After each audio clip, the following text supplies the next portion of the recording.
Hello friend, welcome to Atul education.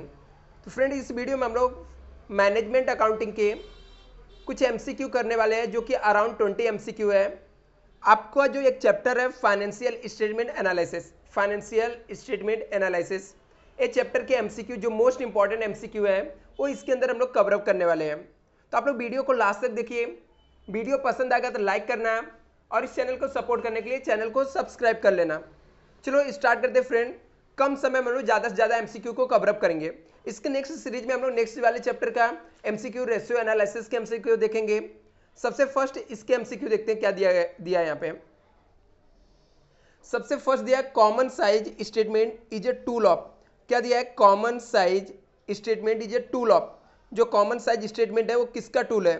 यहाँ पे vertical analysis का है या हॉरिजेंटल एनालिसिस का है या हम लोग को टेक्निकल एनालिसिस का या फंडामेंटल एनालिसिस का। तो जो कॉमन साइज स्टेटमेंट है वो किसका टूल है? वर्टिकल एनालिसिस का। किसका है? वर्टिकल एनालिसिस का टूल है हम लोग को common size. Common size statement is also known. बोलता है जो कॉमन साइज स्टेटमेंट रहता है इसको हम लोग और कौन से नाम से जानते हैं? परसेंटेज स्टेटमेंट, 100% स्टेटमेंट या मोस्ट कॉमन स्टेटमेंट या स्मॉल साइज स्टेटमेंट। तो जो कॉमन साइज स्टेटमेंट रहता है इसको ऑल्सो हम लोग कौन से नाम से जानते हैं? 100% स्टेटमेंट के नाम से हम लोग जानते हैं। लिखा है in common size income statement the basis is. क्या लिखा है? Common size income statement the basis is total cost, net profit, gross profit या सेल्स। तो इसका राइट आंसर आपका क्या आ जाएगा? जो कॉमन साइज हम लोग स्टेटमेंट बनाते हैं किसको बेस हम लोग लेते हैं? सेल्स को लेते हैं। हम लोग 100% किसको मान के चलते हैं? सेल्स को मान के चलते हैं। उसके बेस पे हम लोग क्या करते हैं? कैलकुलेट करते हैं। तो इस क्वेश्चन में वही आपको पूछा गया है कि जो कॉमन साइज हम लोग को रहता है वो इनकम स्टेटमेंट बेसिस किसके बेस पे रहता है? टोटल कॉस्ट के, नेट प्रॉफिट, ग्रॉस प्रॉफिट या सेल्स। तो इसका राइट आंसर क्या था? सेल्स। फोर्थ क्या दिया यहाँ पे next? In common size vertical balance sheet the basis is. क्या लिखा है? In common size vertical balance sheet the basis is. जो वर्टिकल बैलेंस शीट रहता है वो किसके बेसिस पे रहता है? कैपिटल एम्प्लॉयड के, टोटल असेट्स के, टोटल लायबिलिटीज के या प्रोप्राइटरी फंड के। तो जो हम लोग common size statement vertical balance sheet बनाते हैं वो किसके बेस पे रहता है? तो इसका राइट आंसर क्या है? कैपिटल एम्प्लॉयड का। जो हम लोग वर्टिकल बैलेंस शीट रहता है उसमें जो कॉमन साइज परसेंटेज निकालते हैं तो हम लोग उसको किसको बेस लेते हैं? हम लोग कैपिटल एम्प्लॉयड को लेते हैं। Comparative statement is tool of sorry, यहाँ पे लिखा है कंपैरेटिव स्टेटमेंट जो है वो किसका टूल है? वर्टिकल एनालिसिस का है या हॉरिजेंटल एनालिसिस का है या स्ट्रक्चर एनालिसिस का है या टेक्निकल एनालिसिस का है। क्या लिखा है यहाँ पे? Comparative statement is a tool. Comparative statement जो है वो किसका टूल है यहाँ पे? तो किसका है? कंपेयर हम लोग कैसे करते हैं? एक यहाँ पे रहता है और एक फर्स्ट ईयर यहाँ पे, सेकंड ईयर यहाँ पे। तो किस में कंपेयर करते हैं? हम लोग हॉरिजेंटल में कंपेयर करते हैं। एक किसका टूल है? हॉरिजेंटल एनालिसिस का है। Comparative statement show, comparative statement कहाँ पे शो करता है? तो यहाँ पे आपको ऑप्शन दिया हुआ है। क्या लिखा है? Comparative statement show 1 years performance, comparative performance या फाइनेंशियल परफॉर्मेंस या प्रॉफिटेबिलिटी परफॉर्मेंस। जो कंपैरेटिव स्टेटमेंट रहता है वो कैसा क्या शो करता है यहाँ पे? तो कंपैरेटिव स्टेटमेंट में हम लोग क्या करते हैं? कंपेयर करते हैं। कंपैरेटिव स्टेटमेंट में हम लोग क्या करते हैं? कंपेयर करते हैं। तो क्या शो करता है? कंपैरेटिव परफॉर्मेंस शो करता है। क्या शो करता है हम लोग का? कंपैरेटिव परफॉर्मेंस शो करता है। नेक्स्ट हम लोग आ जाते हैं increase decrease is a methods of preparation. क्या लिखा है? Increase decrease is method of preparation. जो इंक्रीज डिक्रीज मेथड है वो क्या प्रिपेयर करने के लिए है? कॉमन साइज स्टेटमेंट में हम लोग इंक्रीज डिक्रीज निकालते हैं या कंपैरेटिव स्टेटमेंट में या इनकम स्टेटमेंट में या बैलेंस शीट में। हम लोग कंपैरेटिव इंक्रीज डिक्रीज किस में करते हैं? किस में कंपेयर करते हैं? इतने से इंक्रीज हो गया, इतने से डिक्रीज हो गया। तो हम लोग किस में करते हैं? कंपैरेटिव स्टेटमेंट के अंदर हम लोग इंक्रीज डिक्रीज करते हैं। इंक्रीज डिक्रीज मेथड किस में हम लोग प्रिपेयर करते हैं? कंपैरेटिव स्टेटमेंट के अंदर इंक्रीज डिक्रीज प्रिपेयर करते हैं।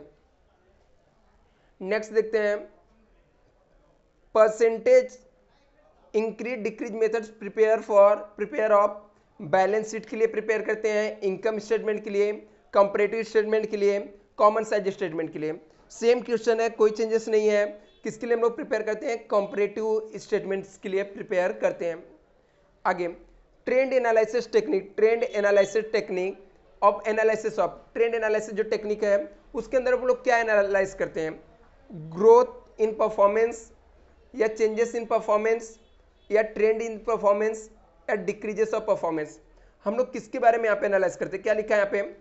Trend analysis technique of analyse. जो ट्रेंड एनालिसिस है वो किस चीज की टेक्निक है? तो इसका राइट आंसर हम लोग को क्या है? ट्रेंड इन परफॉर्मेंस। कैसा परफॉर्मेंस चल रहा है, क्या ट्रेंड चल रहा है, इसको एनालिसिस करने का क्या है? टेक्निक है।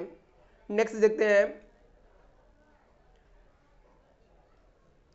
लिखा है performance over 2 years can be understood from. क्या लिखा है? The performance over 2 years can be understood from. किससे हम लोग अंडरस्टूड कर सकते हैं? इनकम स्टेटमेंट से, बैलेंस शीट से, कंपैरेटिव इनकम स्टेटमेंट या कॉमन साइज में। अभी हम लोग को कंपेयर करने की बात कर रहा है, तो कंपेयर हम लोग किस में करेंगे? 2 years की डेटा है तो हम लोग कंपेयर किस में करते हैं? कंपैरेटिव इनकम स्टेटमेंट में हम लोग क्या करते हैं? कंपेयर करते हैं। Next, performance for the year can be analyse from. क्या लिखा? Performance for the year can be analyse. हम लोग को एक साल का परफॉर्मेंस कैसे हम लोग एनालाइज करते हैं? बैलेंस शीट में, इनकम स्टेटमेंट में, या फिर हम लोग को कॉमन साइज स्टेटमेंट में या कंपैरेटिव स्टेटमेंट में। आपको क्या लिखा है? Performance for the year can be analyse. तो इसका राइट आंसर आपका क्या आ जाएगा? कॉमन साइज स्टेटमेंट्स के अंदर हम लोग क्या करते हैं? परफॉर्मेंस को एनालाइज करते हैं।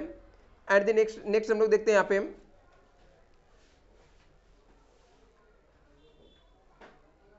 क्या लिखा है यहाँ पे? Trend in performance is understood. जो ट्रेंड है परफॉर्मेंस का वो कैसे हम लोग अंडरस्टूड कर सकते हैं, समझ सकते हैं? फंडामेंटल एनालिसिस से, हॉरिजॉन्टल एनालिसिस से, वर्टिकल एनालिसिस से या ट्रेंड एनालिसिस से। तो हम लोग जो परफॉर्मेंस है वो कैसे हम लोग अंडरस्टूड कर सकते हैं? तो देखो, ट्रेंड परफॉर्मेंस हम लोग कैसे अंडरस्टूड कर सकते हैं? फंडामेंटल एनालिसिस से या हॉरिजॉन्टल एनालिसिस से या वर्टिकल एनालिसिस से या ट्रेंड एनालिसिस से। तो इसका राइट आंसर क्या आ जाएगा? हम लोग ट्रेंड एनालिसिस की बात कर रहे हैं, ट्रेंड परफॉर्मेंस की बात कर रहे हैं।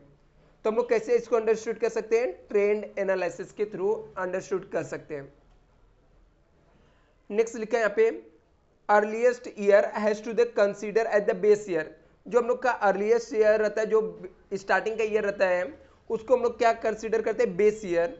The value of which are taken at 100 in, जिसकी वैल्यू हम लोग कितना लेते हैं? 100 लेते हैं।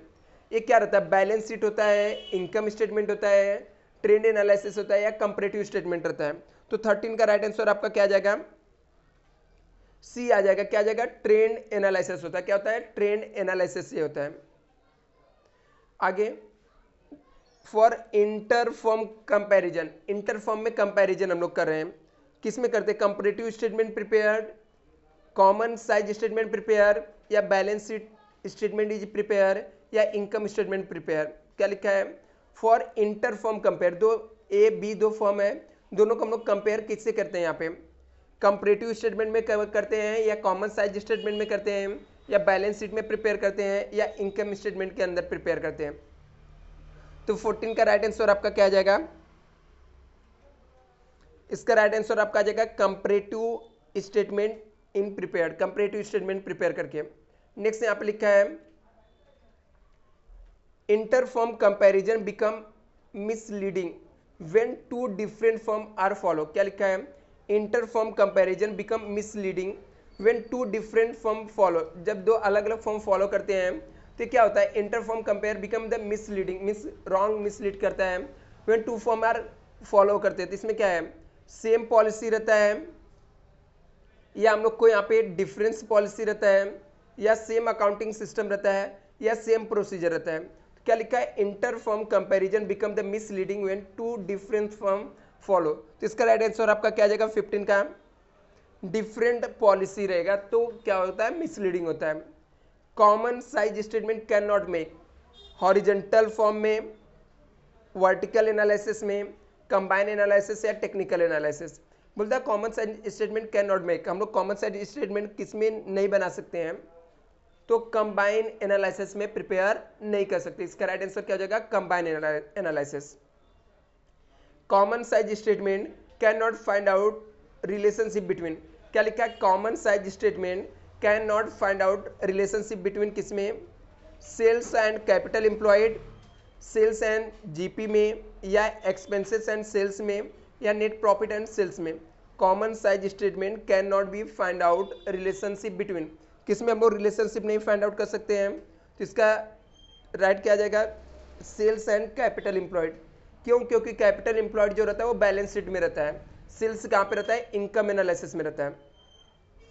ट्रेंड शो, ट्रेंड क्या शो करता है, direction of the changes, composition of changes, upward changes, downward changes.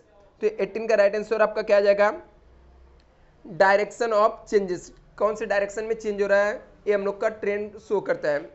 I hope friend ये सब आपको समझा रहेगा। टोटल 18 एमसीक्यू हम लोगों ने कवर अप किया फाइनेंशियल स्टेटमेंट एनालिसिस का। नेक्स्ट वीडियो में आपको रेशियो एनालिसिस का वीडियो बताने वाला हूँ, जिसके अंदर कुछ इंपॉर्टेंट एमसीक्यू बताऊंगा। ये सब एमसीक्यू आपके एग्जाम के पॉइंट ऑफ व्यू से इंपॉर्टेंस है, जो कि आपके कोई भी एग्जाम आप दे रहे हो तो उसके लिए आपको हेल्प करेंगे। Thank you so much friend, next video में मिलते हैं।